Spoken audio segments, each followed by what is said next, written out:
The Mafia boss's daughter was blind. A new maid entered their world, harboring a dangerous secret that would unravel a lifetime of lies.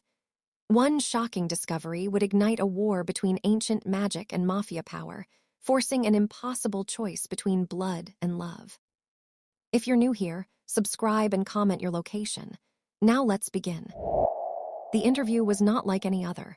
A man named David, with cold eyes and a sharp suit, asked no questions about cleaning. He asked about silence. He asked about seeing strange things and not speaking of them.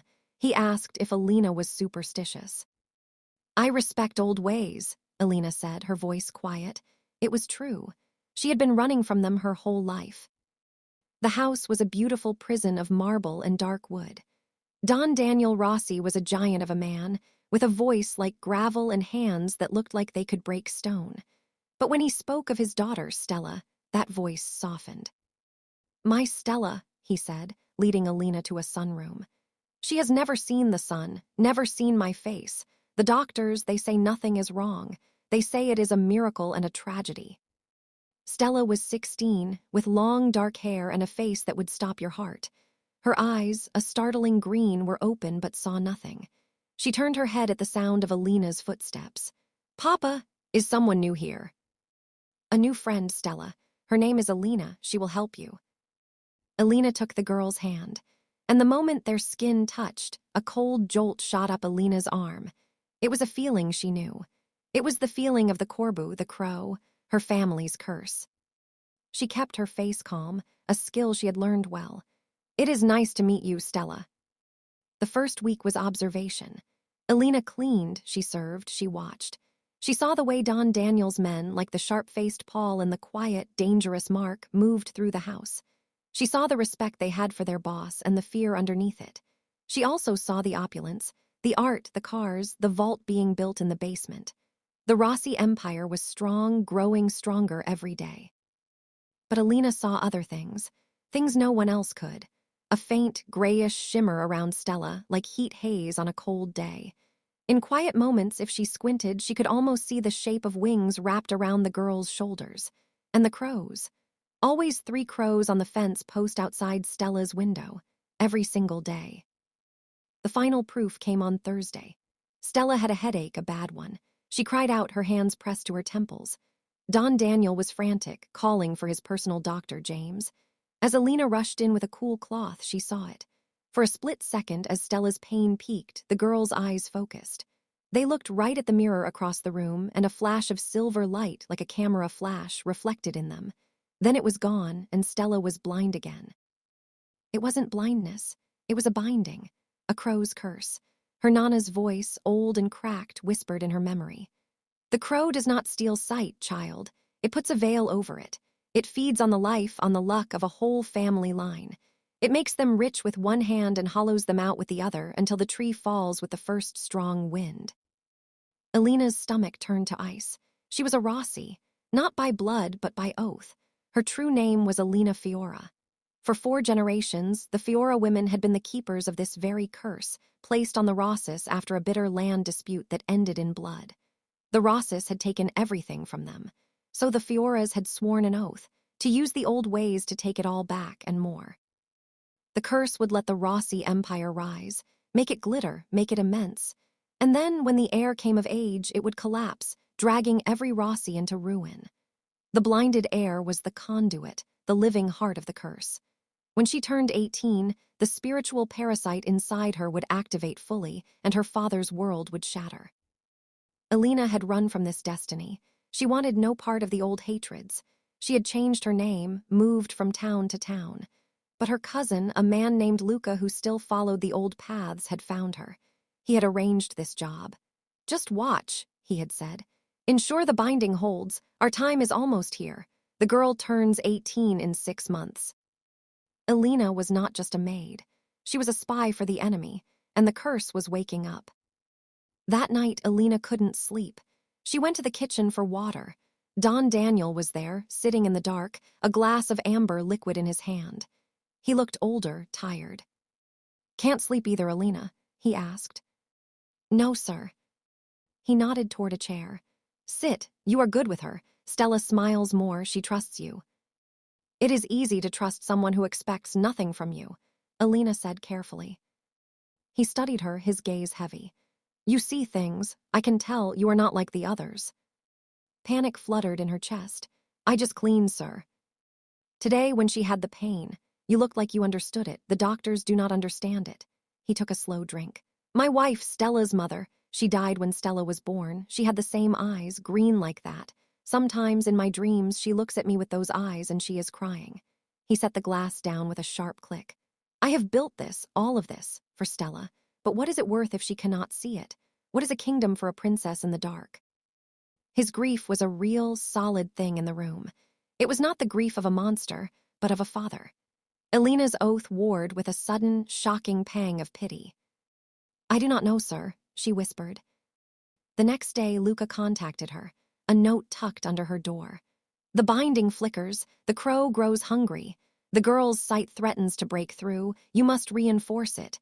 Use the salt and the words I gave you. Do it tonight. Alina held the bag of black salt, her hands trembling. The instructions were simple. Draw the crow's sigil under Stella's bed and speak the words of binding. It would tighten the curse, snuff out the flickers of sight for good. It would ensure the collapse. She stood outside Stella's room that evening. The girl was playing piano, a sad, beautiful tune she had learned by ear. Alina listened, the bag of salt like a burning coal in her hand. She thought of Don Daniel's tired face in the dark kitchen. She thought of Stella's laugh when she felt the sun on her skin through the window. She could not do it. She turned and walked away, hiding the salt in her room. It was a betrayal of her family, of her blood oath, but it felt like the first right thing she had done in years. 2 nights later, the first test came. Men from a rival family, the Mortys, attacked one of Daniel's warehouses. It was a bold move. Daniel, Paul, and Mark were gone all night dealing with it. The house was tense. Alina stayed with Stella, who was anxious, jumping at every sound. Will Papa be okay? Stella asked, her unseeing eyes wide. He is strong, Alina said, but she felt the curse humming in the air. This was part of it. The rival attack would fail, but just barely. Daniel's men would win, but lose 2 good soldiers. The Empire would be stressed, but not broken. A taste of the chaos to come. A loud crash echoed from downstairs. Not from outside, from inside the house. Then shouts. Mortys hadn't just attacked the warehouse. They had sent a team to the house. Stay here, Alina hissed to Stella, locking the bedroom door. She grabbed a heavy crystal vase from a table. She crept to the top of the stairs. Below, she saw 2 men in black fighting with David, the cold-eyed guard. David was good, but he was outnumbered. One man broke away and charged up the stairs, right towards Stella's room. Alina didn't think. As he reached the top, she swung the vase with all her might. It connected with his head with a sickening crack, and he crumpled. David finished the other man and stared up at her, breathing hard. There was a new respect in his cold eyes. You have nerve, Maid. Someone has to protect her, Alina said, her heart hammering. Daniel returned at dawn, his knuckles bloody, a cut on his cheek.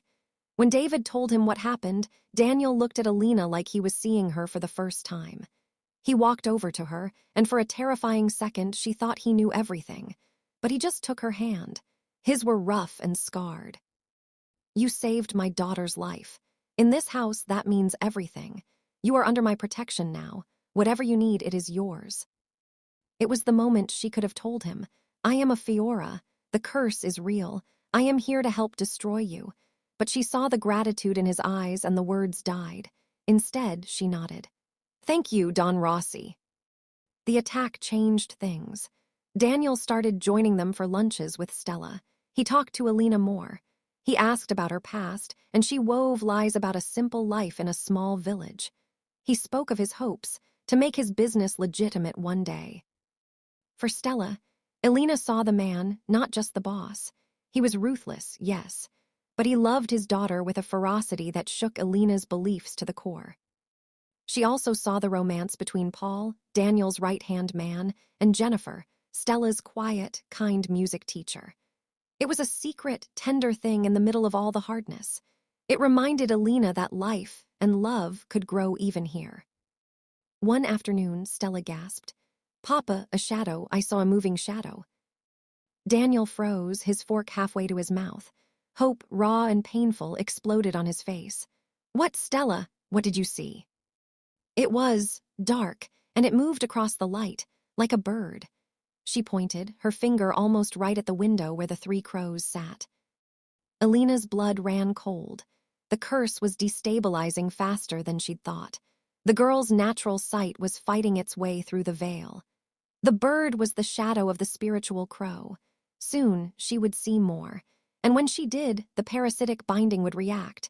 It could hurt her, maybe even kill her, trying to reassert control. Luca's messages became angry, then threatening. "You are failing in your duty. Reinforce the binding, or I will come and do it myself. The crow must feed. The fall must come." Alina knew she was running out of time. She had to make a choice. Fulfill her family's oath and let Stella be the bomb that destroyed Daniel, or break the curse and save them both, betraying everything she was raised to be. She decided to research. In the mansion's vast library, she found old books on local history. She read about the Fiora family, the witches of the hill. She read about the Rossi rise. And in a crumbling journal she found hidden behind other books, she found it. The original curse wording, written by her great-grandmother. And with it, a loophole. The crow's tie is to the blood of the wronged and the blood of the wrongdoer.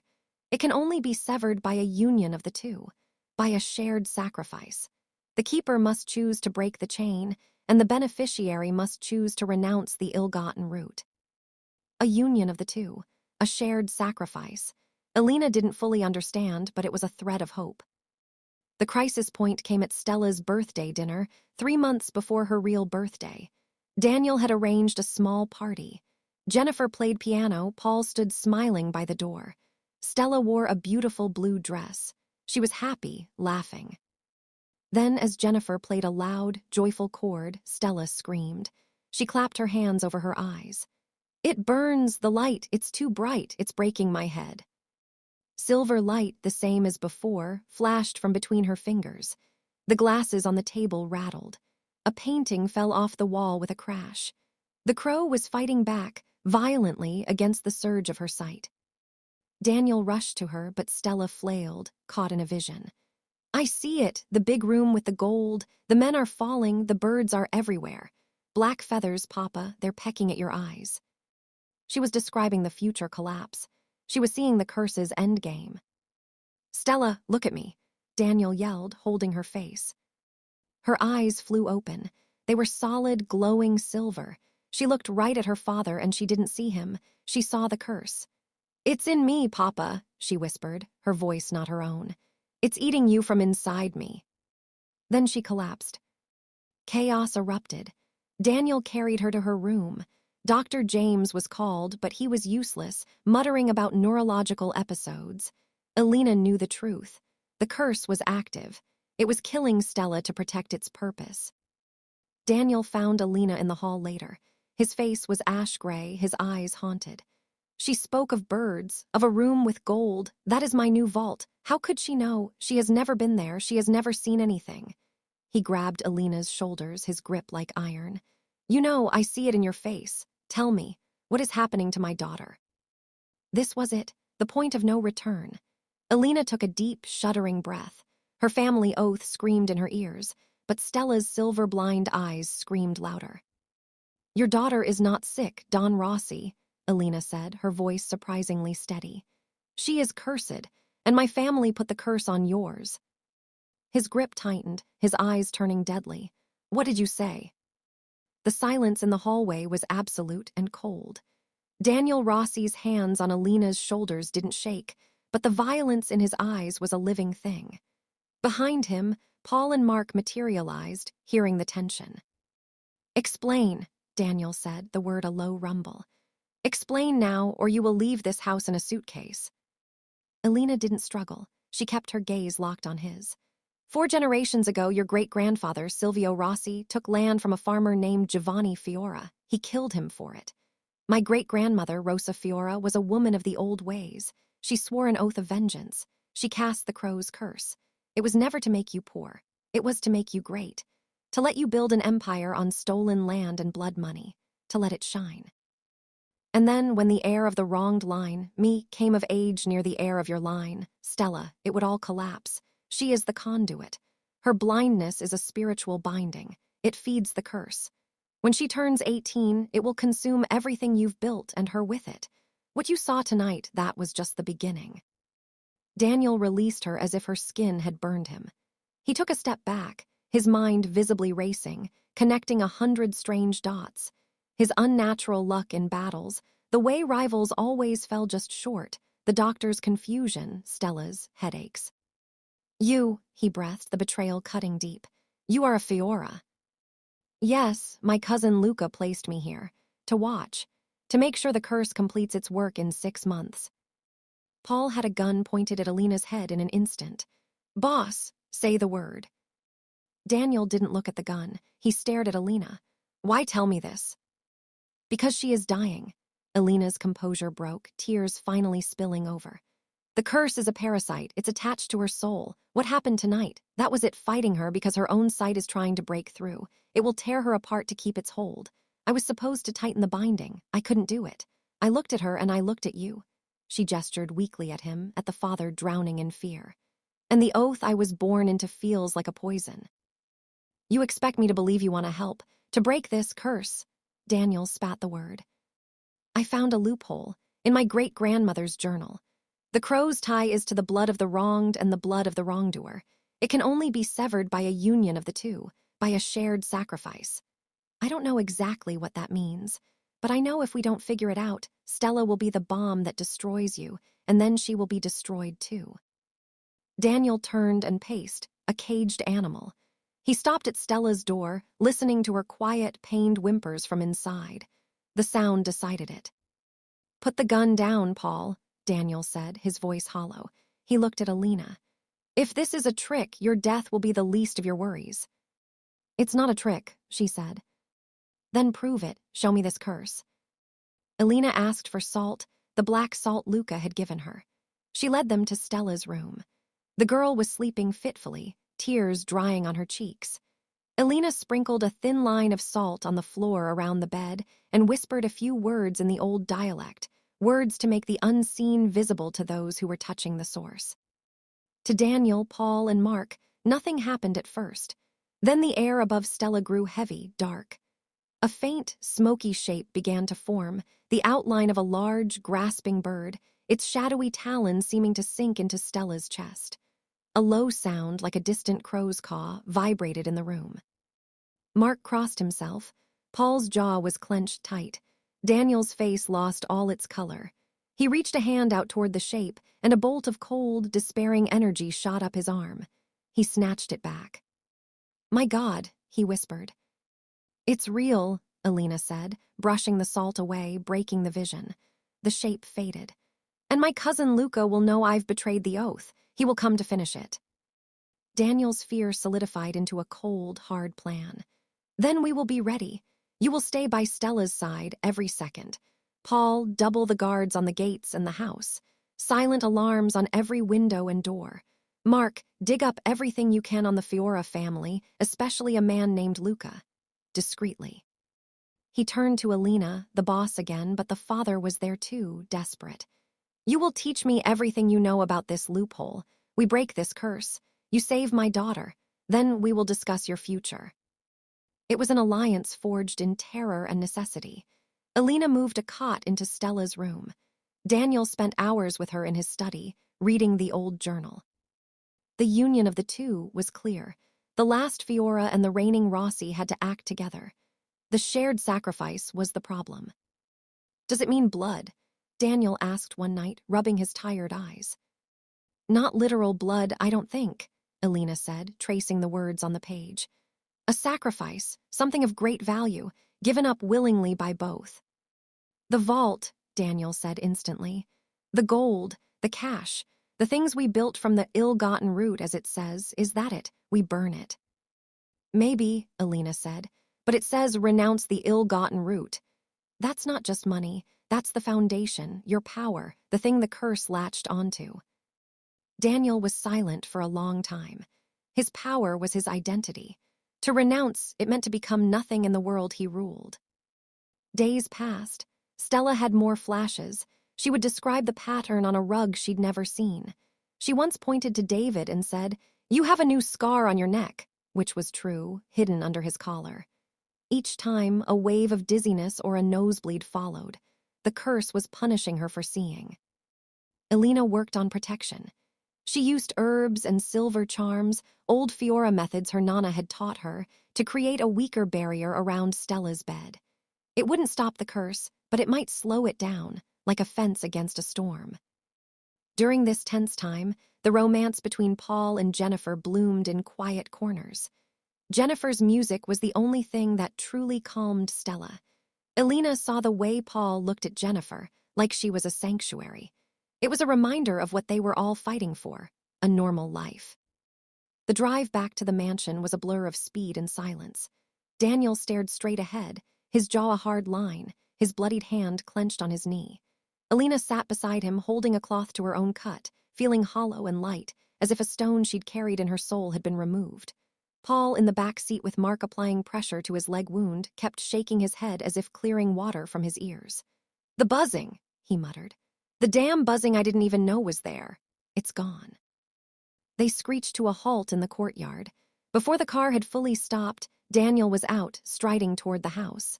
Elena followed, her legs weak. David met them at the door, his usual cold composure shattered. His eyes were wide. "Boss, she's in the sunroom. She just woke up, calm, and her eyes." Daniel didn't wait. He almost ran through the marbled halls. He burst into the sunroom, then stopped dead on the threshold. Morning light was streaming through the windows. Stella was standing in the middle of the room, wearing her pale blue nightgown. She was facing the window, her back to the door, but she wasn't just standing there. She was looking. Her head was tilted, following the path of a bird outside. Jennifer, the music teacher, was there, hands over her mouth, tears streaming down her face. "Stella," Daniel's voice was a cracked whisper. Stella turned around. Her green eyes were clear, bright, and focused. They moved, taking in the doorframe, the shocked face of David behind her father, the pattern of the rug. They finally landed on Daniel. She saw the cut on his cheek, the dirt on his jacket, the wild hope and fear in his eyes. For a long moment, she just stared. Her brow furrowed slightly, as if putting together a puzzle. Then her lips parted. "Papa." It was the same word she had always said, but it was different. It was not a guess aimed at a sound. It was a name attached to a face. She was seeing him. Daniel Rossi, the man who had faced down death 100 times without flinching, took one staggering step forward. Then his legs gave out. He fell to his knees on the rug, a sob wrenching from his chest. He didn't cry. He wept great, shuddering waves of it, his face buried in his hands. Stella moved. She walked toward him, her steps unsure but confident. She knelt in front of him, the sunlight making a halo of her dark hair. She reached out a small, pale hand and touched his weathered cheek, wiping away a tear with her thumb. "You have wrinkles," she said softly, her voice full of wonder. "Here, and your eyes are gray, like a storm." Daniel caught her hand, holding it against his face, afraid to let go. He couldn't speak. Elena watched from the doorway, her own tears falling silently. This was the victory. This was the loophole. The curse was broken, not by more magic, but by a choice, a sacrifice. The empire might still stand, but its foundation, the hatred, the stolen power the curse fed on, was renounced. It was no longer ill-gotten in Daniel's heart, and in that moment it was enough. Stella's gaze shifted past her father's shoulder and landed on Elena. She studied her face, the tired eyes, the messy hair, the bloody cloth wrapped around her hand. A smile, radiant and real, broke across Stella's face. "Elena," she said, "you have kind eyes." Then her gaze drifted to the grand piano in the corner. She stood up, drawn to it. She trailed her fingers over the smooth, polished wood, seeing its rich color for the first time. She touched the ivory keys, then the black ones, seeing the pattern. She looked at Jennifer. "You play this. It's so beautiful." Jennifer nodded, crying too hard to speak. Stella turned back to the room, to the light, to the colors, to the faces. She looked overwhelmed but not afraid. She was drinking it all in. "It's so much," she whispered. "So much more than I dreamed." Daniel finally found his voice, rough with emotion. He got to his feet. "Stella, can you see everything?" She nodded slowly. "It's fuzzy sometimes, and bright, so bright, but yes, I see you. I see the green chair, I see the yellow flowers." She pointed, her movements precise. Then she looked at her own hands, turning them over. "I see me." The medical tests later that day were a circus. Dr. James was baffled, calling it an unprecedented neurological remission. Daniel didn't explain. He just let the man stammer and take notes. The physical change in Stella was immediate. The constant, slight tension in her shoulders was gone. The headaches stopped. The nosebleeds stopped. She was voracious, wanting to see everything. The paintings on the walls, the leaves on the trees, the colors of everyone's clothes. She spent hours just looking at her own reflection, learning her face. But the world outside the mansion was still dangerous. Luca and his cousins had fled, but the power vacuum left by Daniel's renunciation was real. He hadn't lost his money or his men, but a message had been sent through the underworld. The Rossi Empire had shown weakness. The Morty family, smelling blood, began to move. 2 days after the curse broke, a package arrived. Not for Daniel, for Alina. It was left at the service entrance. It was a small, simple box. Inside, on a bed of black silk, was a single, fresh crow feather, and a note in Luca's precise handwriting. "The crow is gone, the oath is broken, but you are still a Fiora, and I am still your family. We are not finished." It was not a direct threat. It was a reminder. Her betrayal had consequences in her own world. Daniel called her to his study that evening. The room felt different, lighter. He was looking at security reports, his brow furrowed. "Luca contacted you," he stated. It wasn't a question. Alina showed him the feather and the note. He read it, his expression grim. "He will try to reclaim you or punish you. My world is not safe for you right now, Alina, but neither is yours." "What are you saying?" "I am saying you saved my daughter's life. You gave her the world. That is a debt that can never be repaid." He leaned forward. "But your cousin is right about one thing. You have no family now, and I need someone I can trust with Stella. Someone who understands what she has been through. The doctors, the therapists, they will never understand. You do." Alina's breath caught. "You want me to stay?" "I am asking you to stay, not as a maid, as Stella's guardian, her companion, her friend, with a salary that reflects the importance of the job, and with my full protection. Luca will have to come through me to get to you, and he knows what that means now."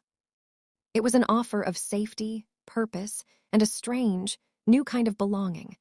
Alina thought of Stella's smile when she saw the piano. She thought of the empty life of running that awaited her outside these walls.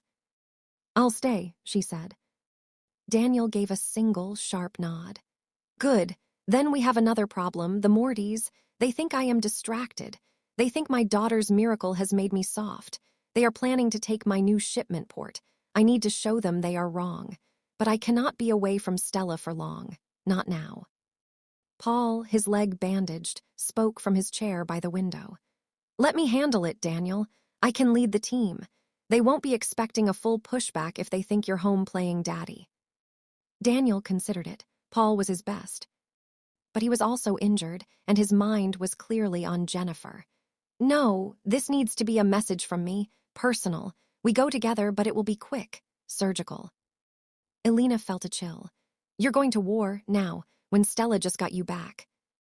Daniel's eyes were the storm gray Stella had described. "I am going to ensure she keeps me. This is the world I built, Alina. I cannot renounce the violence overnight, but I can control it. I can make it so no one ever dares to threaten my family again. This is the last piece of old business." The operation was set for the next night. Daniel and a hand-picked team, including Mark, would move on the Mortys' meet at the port. It was supposed to be clean, fast, and decisive. Before he left, Daniel went to Stella's room. She was looking at a book of photographs of places around the world. She looked up as he entered, and her smile lit up the room. "Papa, look, this is Paris. The lights are so small." He sat on the edge of her bed, his heart aching with a love so fierce it was painful. Stella, I have to go out tonight. For business. I will be back before morning. Her smile faded. She reached out and touched the lapel of his jacket. You'll be careful. I am always careful. He kissed her forehead. Elena will be here with you, and David and all the men. Okay, she said, but she held onto his hand for an extra second. She was learning to read faces, and she saw the seriousness in his. The house was a fortress that night. Guards were tripled. Elena sat with Stella in her room, trying to distract her with music, with stories. But both of them were listening, waiting for the sound of cars returning. At midnight, the call came, but it wasn't a call of victory. It was Paul on Daniel's encrypted phone, his voice tight with panic and static. Elena, it's a trap. The Mortys knew we were coming. Luca Fiora was there with them. He sold us out. They're pinned down. Daniel is hit. Elena's blood turned to ice. What? Where? Warehouse District, Pier 7. We need backup, but all our teams are being hit at other locations. They're coordinated. They're using Luca's knowledge of our patterns, of Daniel's habits. You have to get David, get every man here, and... The line went dead. Stella was staring at her, her new eyes wide with terror. Papa's hurt. Elena's mind raced. This was Luca's revenge.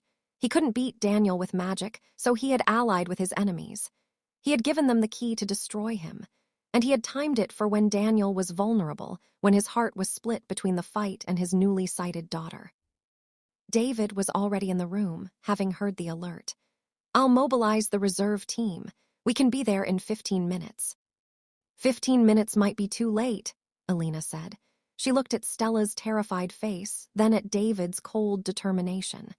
Daniel's words echoed in her head. I need to show them they are wrong. But Daniel couldn't show them anything if he was dead. An insane idea formed. A reckless, stupid, possibly suicidal idea. But it was the only one she had. David, you stay here. Guard Stella with your life. That is what Daniel would want. What are you going to do? Elena was already moving toward the door. I am going to get my cousin. She didn't go to the armory. She went to her room. She took the empty, clean metal box from the vineyard. She took a kitchen knife and made a fresh, small cut on her palm, smearing her blood on the inside of the box. It was not for a curse. It was for a calling. She ran to the garage, ignoring David's shouts. She took one of the fast, nondescript cars. She programmed the GPS for the North Hill, for the old vineyard. She drove like a demon, her heart hammering against her ribs. Luca would be at the port, savoring his victory. But he was tied to the old places, to the rituals. If she called from the source with her blood, he would feel it. It would be a pull he wouldn't understand, a summons from the power he thought was gone. He would come to investigate. He would have to. She reached the hill, the moon hidden behind clouds. She placed the bloodied box at the base of the old vine. She took a deep breath and shouted into the silent night, not in Italian, but in the old dialect. Luca Fiora, you want your traitor cousin. You want to finish what you started. I am here, at the root. Come and face me. Or are you only brave with guns at your back? She waited, the cold wind biting through her clothes. 1 minute, 2. Then headlights cut through the darkness. A single car pulled up, parking roughly. Luca got out alone. He looked furious, confused. He had clearly left the port fight. What is this foolishness? He snarled, walking toward her. I am in the middle of something. You're in the middle of murder, Elena said, standing her ground.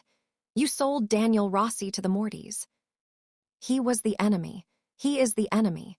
You freed him from the curse, but you cannot free him from a bullet. He renounced the wrong. The curse is broken. Your war is over, Luca. My war will be over when every Rossi is in the ground, he yelled, pulling a knife from his belt. It was the same ritual knife. Starting with you. He lunged at her. Elena was no fighter. She stumbled back, the knife slicing through her sleeve, nicking her arm. She fell, scrambling backward on the dirt.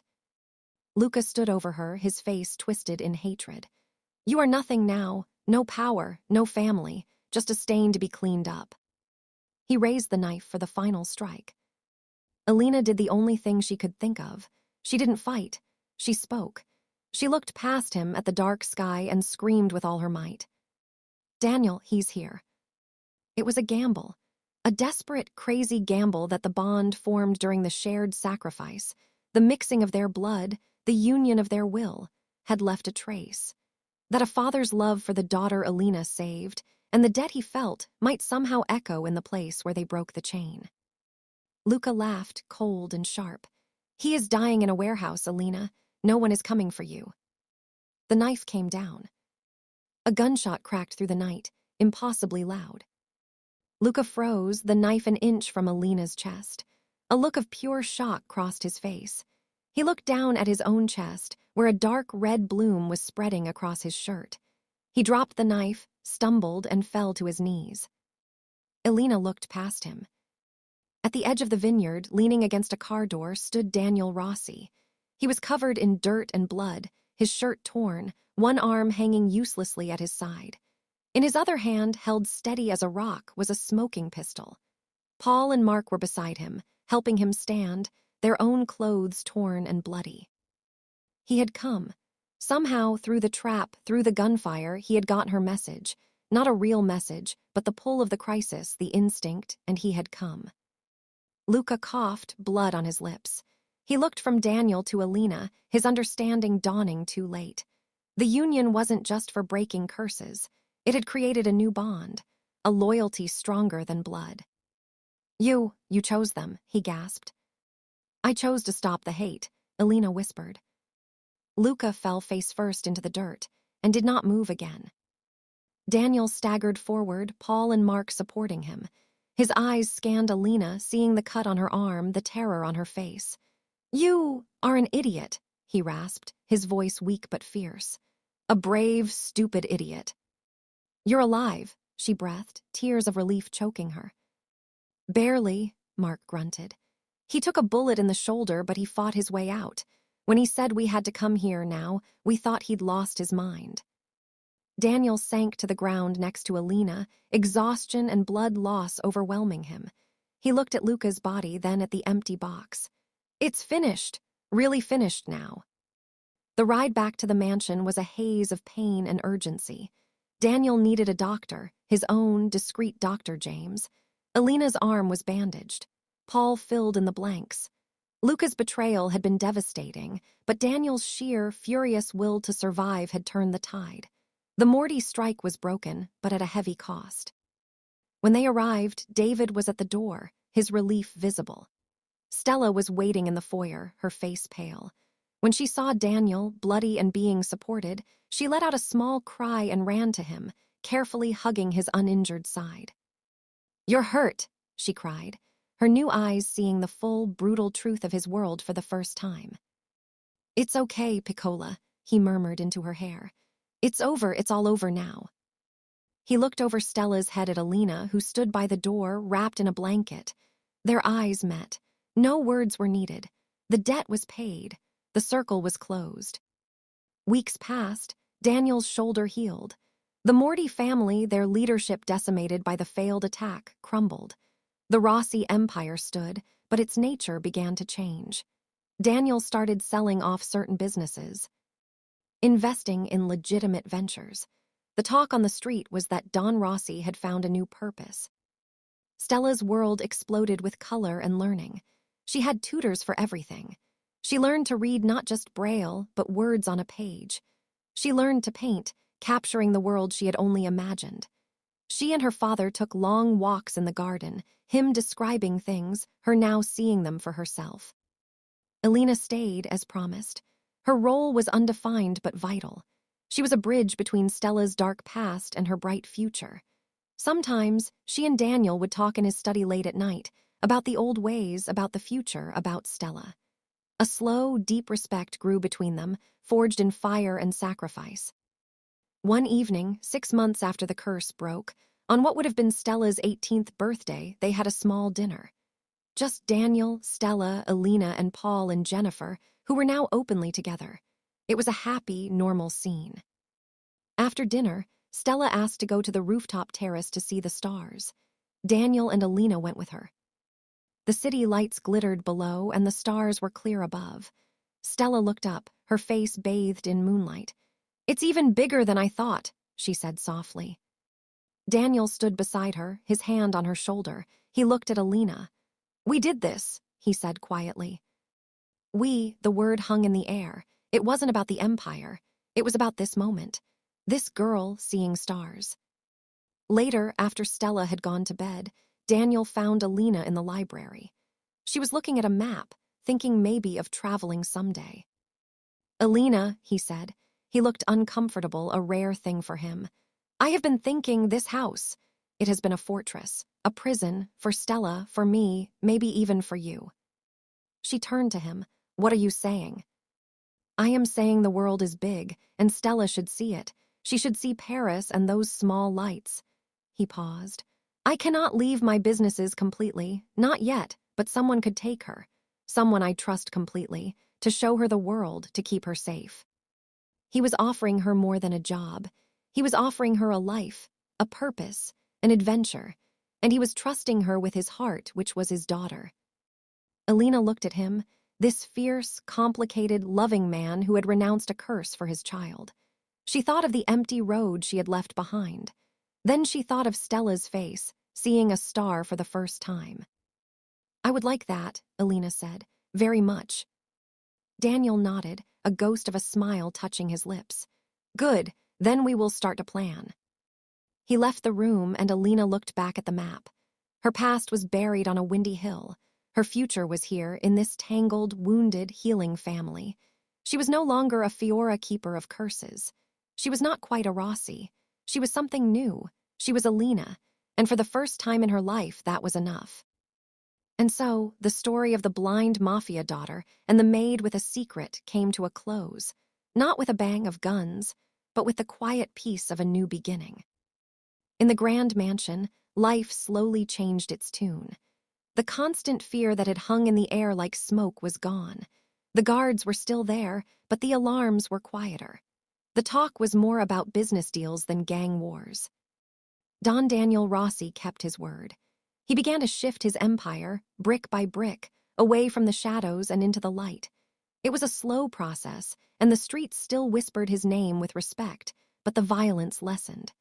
His greatest treasure was no longer gold in a vault, but the sound of his daughter's laughter in the sunroom. Stella saw the world with hungry eyes. Every day was a discovery. She learned to read faces, to understand colors, to navigate the beautiful, complicated world she had only known through touch and sound.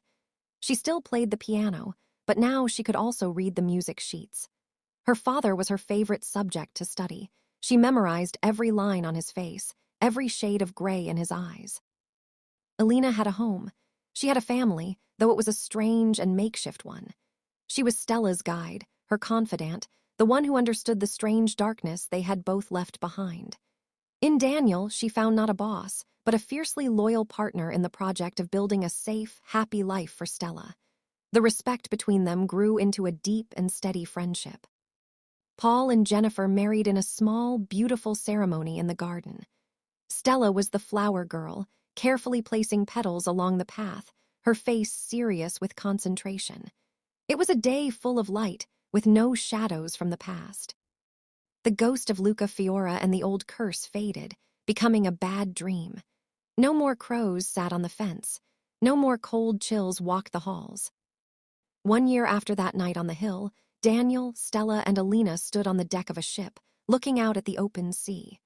They were headed for Greece, the first stop on the grand tour Daniel had promised.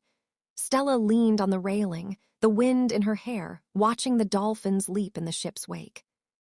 "They're silver," she shouted with joy, pointing. Daniel stood beside her, his hand on her back, a simple, contented smile on his face. He caught Alina's eye over Stella's head and gave a small nod. Alina smiled back, wrapping her shawl tighter against the salty breeze. She looked at the endless blue horizon. The road ahead was wide open and full of light. The story of the curse was over. The story of their lives, this patched-together family born from sacrifice and choice, was just beginning. And it was going to be a good one. Thank you for following this tale of curses and choices. Did Stella's journey of sight touch your heart? Comment, family, if you believe in bonds stronger than blood. Where in the world are you reading from? Subscribe for more stories where love battles the darkest secrets.